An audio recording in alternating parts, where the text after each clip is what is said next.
HD.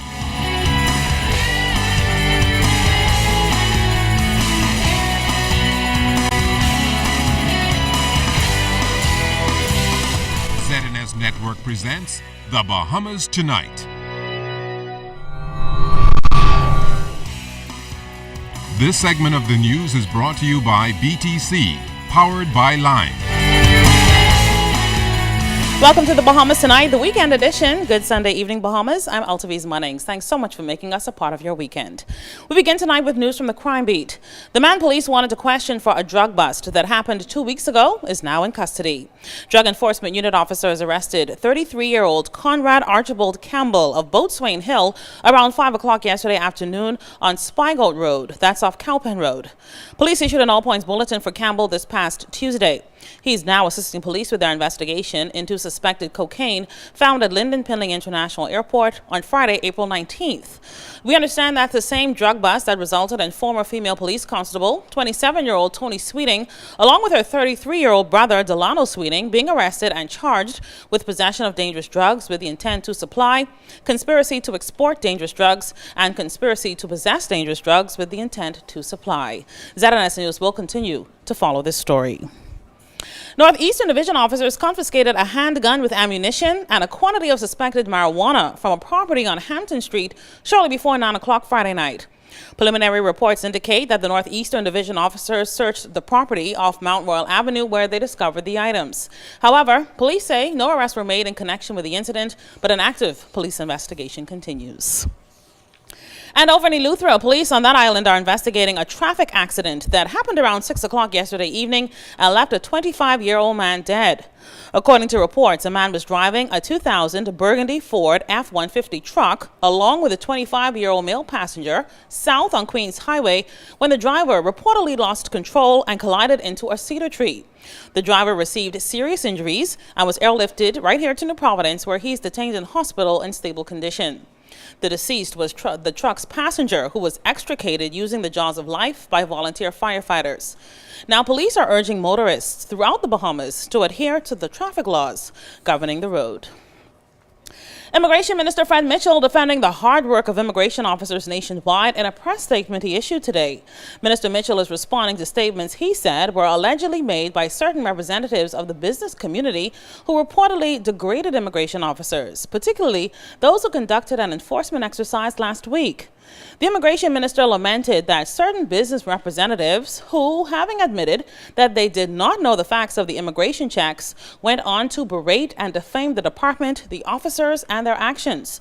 Mr. Mitchell says this is indeed regrettable. Minister Mitchell contends immigration officers have a difficult and dangerous job, and morale is low in the department that he says was neglected over the last 5 years. He believes it is not worthy to ridicule hardworking officers without initially knowing the facts of what transpired. The immigration minister encourages all hardworking immigration department officers to hold their heads up high as they lawfully discharge their duties and treat people with respect, as they have the full support of the government. Now to news on the environment. The government keeping its commitment to protect the unique environmental elements of our country. Prime Minister Perry Christie explained the government's plans to the participants of Eleuthera's inaugural Business Outlook on Thursday. Here's Janaea Noel Ferguson. Untouched, pristine, and free from degradation and pollution.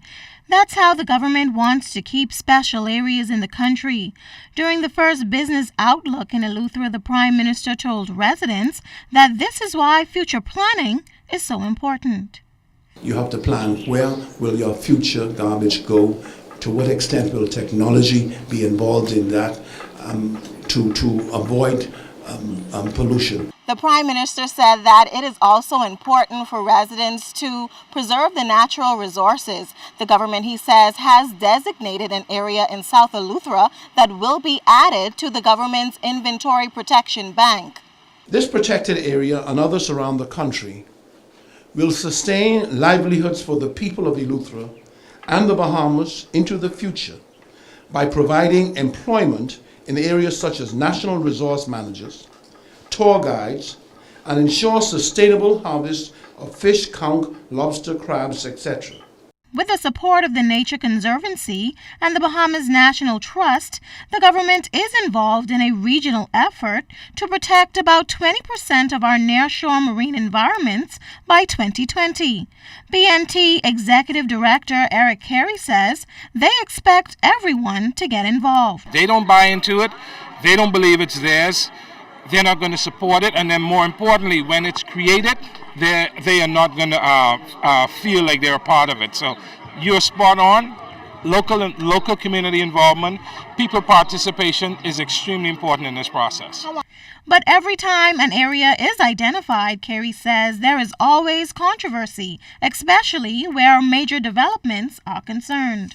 Every place that you can identify that you think is important, there's someone else that will say, well, I think I have a problem with this because either I fish here, I farm here, I want to do a development there, etc. So there are conflicts. Some of them are more extreme than others, but generally most of them are resolvable. In the extreme case where you cannot resolve it and government approves a development, you can mitigate against that by protecting other areas. That's the extreme.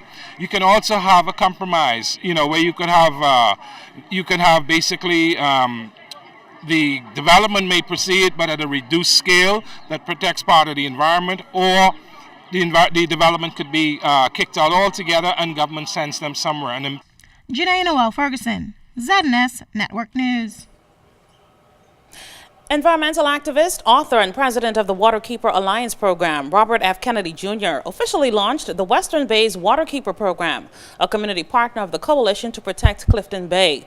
It's the 207th licensed Waterkeeper Alliance chapter to be established globally and is designed to address issues affecting beaches, bays, reefs, crown and public trust land, and pollution. Today, Mr. Kennedy and his team conducted a thorough investigation of a popular coral reef near Clifton Bay and outlined his findings to our news team. The oil leaking onto that reef, there's a sheen that was 3.5 miles long. We actually dove it last night as well.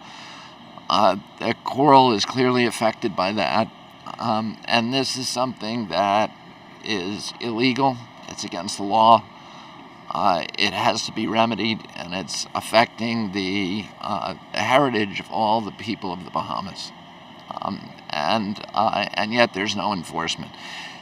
Anybody who goes out to that end of the island can see any day of the week that there's something illegal going on, that oil is leaking from the BEC site. After that investigation, Mr. Kennedy offered these short and long-term recommendations to the Ministry of Environment and also noted that the government should strongly consider to save the reef near the popular beach. Be a floating boom that's put out there that's an adequate boom. There should be efforts to clean up the oil immediately that is visible on the surface, and then the long-term issue is an issue that we've spoken to the government about, and that the Minister of the Environment and the Minister and Prime Minister Christie are very interested in, which is really to reorganize, to rationalize the energy system in this country, which has never been done, so that it reflects the public, that it supports the public interests. When the weekend edition continues, kites were flown across Clifford Park yesterday. That story and more on the next side of the break.